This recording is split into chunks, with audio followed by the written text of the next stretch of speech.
Angelia and welcome to today's discussion. We are diving into two key topics in computer fundamentals, types of networks and network topologies. These concepts help us understand how devices connect, communicate, and share data whether in our homes, schools, or across the globe. So let's get started. Networks are classified based on their size, coverage area, and purpose. Here are the main types. Number 1, PAN or Personal Area Network. Covers a very small area, usually around one person. Example, connecting your smartphone to a Bluetooth headset or smartwatch. Number 2, LAN or Local Area Network. Connects devices within a limited area like a home, school, or office. Fast and secure, ideal for sharing files and printers. Example, a computer lab in a school. Number 3, MAN, Metropolitan Area Network. Spans a city or large campus. Used by universities or government offices across multiple buildings. Example, Cebu City Hall's internal network. Number 4, WAN or Wide Area Network. Covers large geographical areas, even worldwide. The internet is the biggest example of a WAN. Connects multiple LANs and MANs using routers and public infrastructure.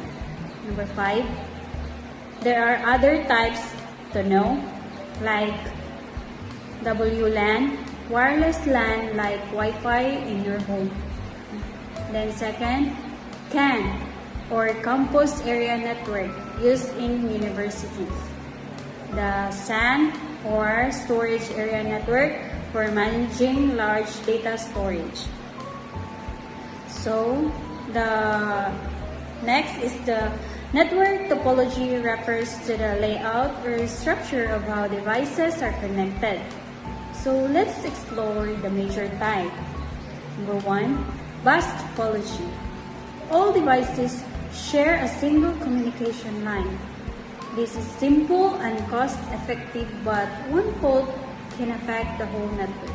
Number 2, ring topology. Devices are connected in a circular loop. Data travels in one direction, and a break in the ring can disrupt communication. The number 3 is the star topology. All devices connect to a central hub. Easy to manage and expand, but if the hub fails, the network goes down. Number 4, mesh topology. The mesh topology in every device connects to every other device. Highly reliable and fault tolerant. Used in mission critical systems like disaster response network. Number 5, tree topology. Tree topology mixes different topologies to suit specific needs. Tree topology combines stars and bus topologies. Hierarchical and scalable, common in large organizations. Number 6, hybrid topology. Mixes different topologies to suit specific needs. Flexible and customizable. To summarize, types of networks help us understand the scale and purpose of connectivity. Network topology shows us how devices are arranged and how data follows or flows. These concepts are essential for designing efficient, secure, and scalable systems, whether for a small classroom or a global enterprises. Thank you for watching, and I hope you learned something new today. Until next time, bye!